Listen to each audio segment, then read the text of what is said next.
Welcome to the Get Fit Guys, quick and dirty tips to slim down and shape up. My name is Ben Greenfield and I'm the Get Fit Guy. Despite what you've probably been led to believe, churning away like a rat on a treadmill, especially during the holiday season, or any other time of year for that matter, is really not the best way to burn fat. In fact, it can actually backfire and lead to the common cortisol and catabolic hormone release that accompanies excessive exercise. And all that winds up making you fatter. This can result in hormone imbalances, fluid retention, overtraining, and injury, and it's why folks who approach New Year's fat loss by simply trying to stay on a mind-numbingly boring cardio machine for as long as possible are usually the folks who fail, and the ones you probably stop seeing at the gym by about mid-February. But the good news is that you can embark on a 30-day, rapid fat loss journey without sacrificing your health, body, or performance for the rest of the holiday season. And with the safe, healthy, and effective guide I'm about to present to you in this episode, you can melt your holiday belly in just a fraction of the time it takes your over-exercising friends. Feel free to start this workout now or save it for your official New Year's routine.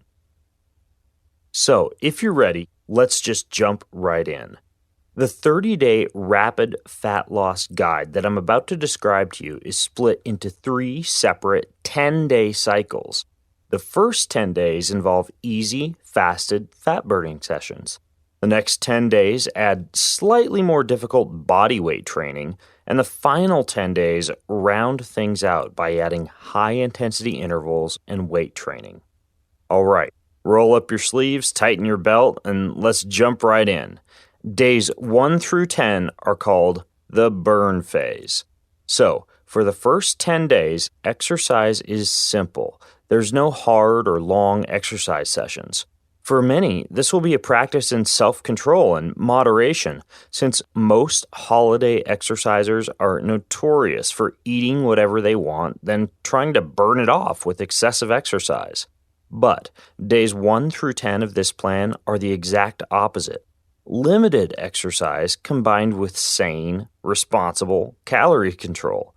The side benefit of this approach is that it will also give your body and your gut a chance to rest, recover, and reboot. For each of these 10 days, here's how it works. You simply do a morning fasted fat-burning session of 20 to 60 minutes. There's no need to exceed an hour, but if you can get a little longer than 20 minutes, you'll definitely get added benefit. You get to choose the activity. Light jogging, cycling, elliptical trainer, brisk walking, hiking, even walking the dog counts. Any type of easy, conversational exercise suffices. For intensity, you'll want to be in what's called your fat burning zone, which occurs at about 45 to 65% of your maximum heart rate, or about 20 beats below the heart rate at which your muscles start to burn when you're exercising. Now, here's how you can find out where that occurs. Hop on a stationary bicycle or a treadmill and warm up for 10 minutes. Pedal or jog at your maximum sustainable pace for 20 minutes. You should be breathing hard and your legs should be burning, but you should be able to maintain a good intensity for the full 20 minutes. Now, record your average heart rate during those 20 minutes using a heart rate monitor or using the monitoring device handholds on the treadmill or the bicycle that you're working out on. Finally, subtract 20 beats from the average heart rate that you sustained during those 20 minutes. Add 3 beats and subtract 3 beats from the resulting number to get a range, and that range is your peak fat burning zone. Now, that may have sounded confusing, so here's an example. If your average heart rate while you were, say, pedaling on a bicycle for 20 minutes was 160, then 160 minus 20 beats is 140. Now, 140 plus 3 is 143, 140 minus 3 is 137, and so your peak fat burning zone is when you have a heart rate of 137 to 143 beats per minute. Now, ideally, you should do your fat-burning sessions at that heart rate in a fasted state. This means that you shouldn't eat within 2 hours of bedtime the night before, and then you could do these exercises sometime before breakfast in the morning. It's fine to drink a cup of coffee or green tea 15 to 30 minutes before this session, as the compounds in the caffeine and the green tea can actually help to accelerate fasted fat loss. Now, you'll see even better results if you can stay as active as possible the rest of the day after your fasted fat-burning session. This might include standing at work, walking around as much as possible by doing things like taking the stairs instead of the escalator or the elevator, stretching, yoga breaks during work, or light physical activity such as gardening or cleaning the house. But there's no pressure to do any extra workouts aside from that morning fasted fat-burning session. Days 11 through 20 are called the build phase. And for this next phase, you continue with those morning fat-burning sessions exactly as you did for days 1 through 10. But every other day, you're also going to include a second workout, preferably in the afternoon or the early evening. This exercise session should consist of body weight exercises or calisthenics.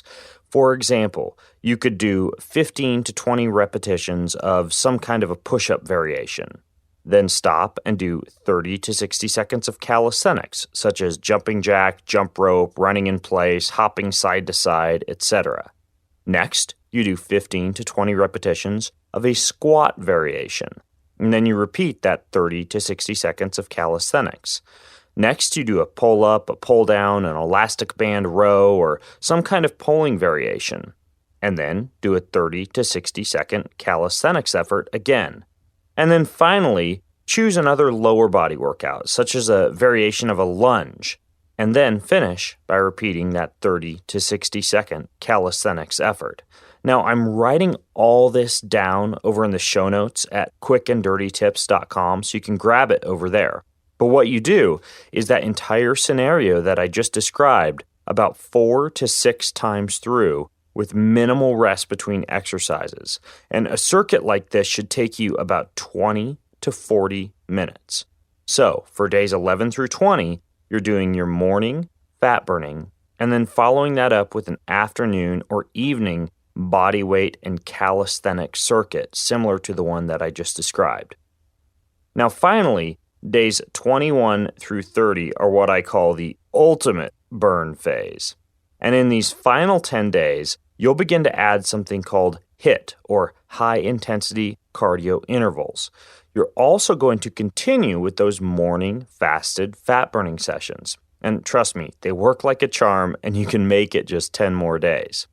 You're going to take those afternoon or evening body weight sessions that you were doing on days 11 through 20, and you're going to replace them with an actual weight training session that's combined with high-intensity interval training. So, here's how it works. For the weight training session, you want to choose 4 full-body weight training exercises.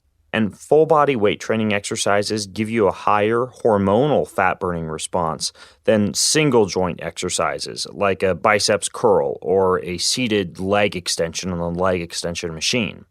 A full-body exercise would be something like a squat or an overhead press or a pull-up. Now, you're going to take these 4 exercises and perform them back-to-back as a circuit. And at the end of each circuit, you'll do 2 minutes of high-intensity cardio. So, I'll put links to each of the exercises that I'm about to mention in the show notes because I know they might sound kind of new to you. But you could do something like exercise number 1, a wood chopper. Exercise number 2, a Turkish get-up. Exercise number 3, a single leg deadlift. And exercise number 4, cleans. And then you could finish with 2 minutes of maximum bicycling on a stationary bicycle. Now again, you can view links and videos to any of those exercises on the show notes over at quickanddirtytips.com. Now, you'll finish that day 21 through 30 segment by doing that weight training type of routine every other day. If you combine the program that I just described with the type of nutrition protocol that I describe in the Mighty Mommy Belly Burn project that I did with fellow Quick and Dirty Tips podcaster Mighty Mommy over this summer, you can expect an initial weight loss of 4 to 8 pounds of fat in the first 10 days, followed by 2 to 4 pounds of fat in each of the next 2 phases, along with the addition of tight, toned, lean muscle. This stuff actually works. Now, if you have questions about how to implement this system into your life, I'd be happy to help. Just post a comment on the show notes or head over to facebook.com/getfitguy and leave your questions about the 30-day protocol that I just described. And that's it. Within 30 days, you'll begin to see your winter weight melt away, and you can simply repeat this 30-day cycle throughout the year if you'd like to continue to get good results without overtraining or beating up your body too much. So I hope that helps. And until next time, this is Ben Greenfield, the Get Fit Guy, asking you, what are you waiting for? Go get fit.